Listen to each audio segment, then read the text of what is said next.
Yo, what up? It's your boy T-Dub, T-Dub TV. What's blazing in sports? We are here live. Post-fight recap of Canelo Álvarez versus Liam Beefy Smith. Let me take a moment.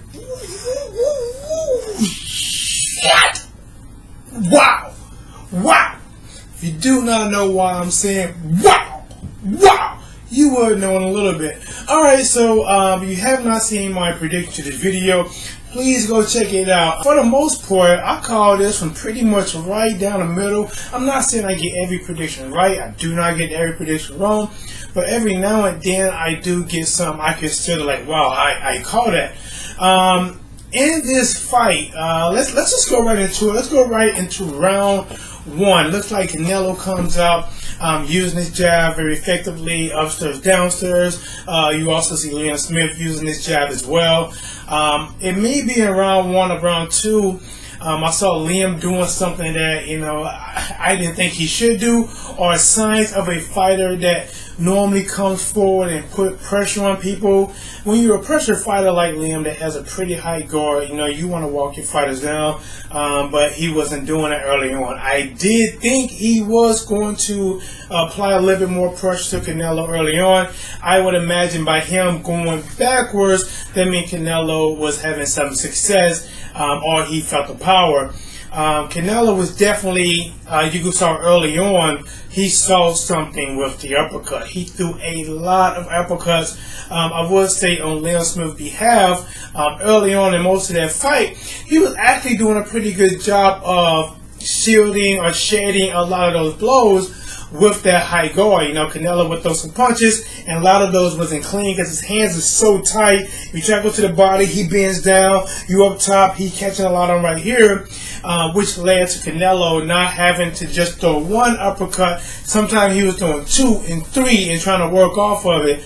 Now, some things I did point out that Canelo did do, if you check the prediction video, I said with a high guard like Liam Smith, you have to throw something up top and then come around one side, and Canelo did that. He'd throw something up top and then he'd come around. He may throw a left hook up top, left hook to the body, or try to dig that right. Now, some things that Liam Smith done well was when he did back Canelo up. Now, I'm not sure if Canelo was getting a little tired, maybe around round 4, maybe round 5. But I also did say I think Canelo takes little breaks. He takes 30, 40-second breaks, maybe sometime a round off, to gather himself up. But Liam Smith puts him along the ropes. I was thinking to myself, Canelo, man, what are you doing along these ropes? You're not throwing punches. You're not moving. You're not left hooking out of there. And Liam Smith was having some success. A shot that he has that I really like is he has a really short, sharp right overhand right maybe, or right hook, I'm not sure, but he would just come around Canelo gloves every time and catch him flush. That was really nice. I thought a way that Canelo could have evaded that was, kind of lean here, then come back and then come forward and try to counter it, but he had a success, I think, in the 4th round. In the 5th round, I think Liam Smith had a little bit more success. Now, it was around 5 or 6. My brother was watching it and with me, and he was saying that, man, it's going to go to decision. And I'm like, well, I wouldn't quite call that yet. I said, you know what? If both fighters are looking how they're looking now, in round 10, then I would say, okay, yeah, it's going to decision. Canelo is winning. He's going to win the fight. Now, this brings us to the 7th round. A really good action going along. Here's Liam Smith, have Canelo against the ropes again. And I'm thinking, what are you doing? I mean, are you tired? Are you baiting? What's going on, Canelo? And Canelo let loose a 3-punch combination. I'm trying to remember. I think one of them was it over top, then body, then maybe another overhand right, and it kind of catches Liam Smith maybe in this area right here, and it sets him down. Now, he does get back up, and he finished this round well, because you can tell Canelo was coming after him, and he's a veteran. He knew how to survive. He moved a little bit. He still threw shots, and towards the end of that round, you can tell he was back in the fight. Now, this brings us to round 8. You know, this is another round that both fighters were doing what they do. Canelo's definitely digging at that body more. Throws him to the top, comes to that body. Throws him to the top, coming to that body. And yet again, we have Canelo along the ropes. We have Liam Smith right there doing what he do, throwing those short right hands. You see Canelo throwing those triple uppercuts, trying to land something.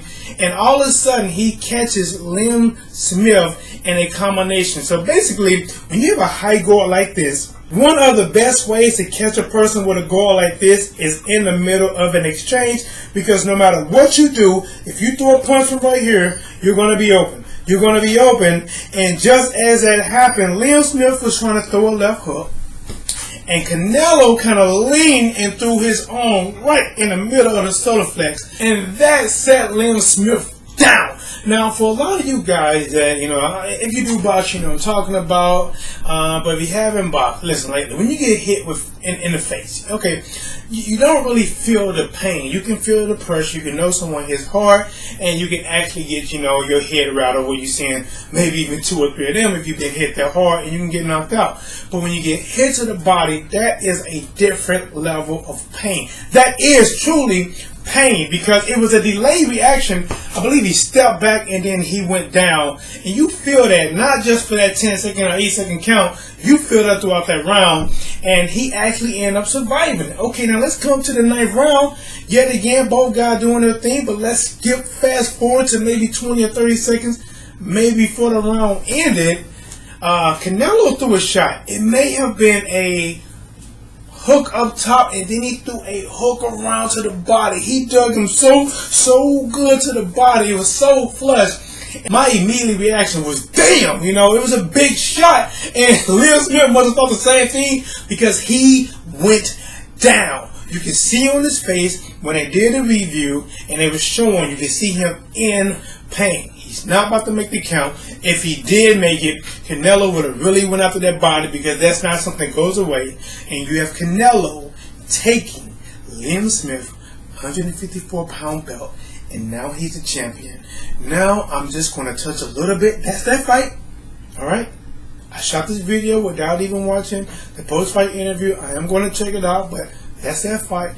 Now let's just touch on, it's not going to happen next, I don't believe, but Triple G versus Canelo.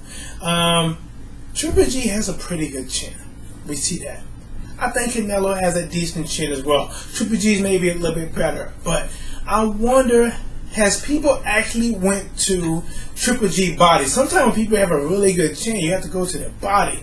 I would like to see what Canelo could do to his body. Now, a lot of people is giving Triple G some slack. A lot of people want to fight Triple G now because of what Kell Brook was able to do, the success that he had. But here is the thing.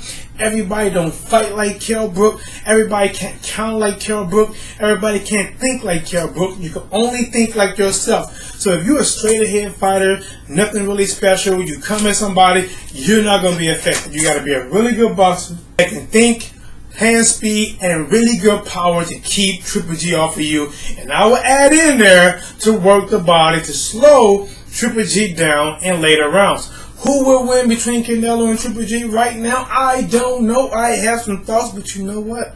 That's another video.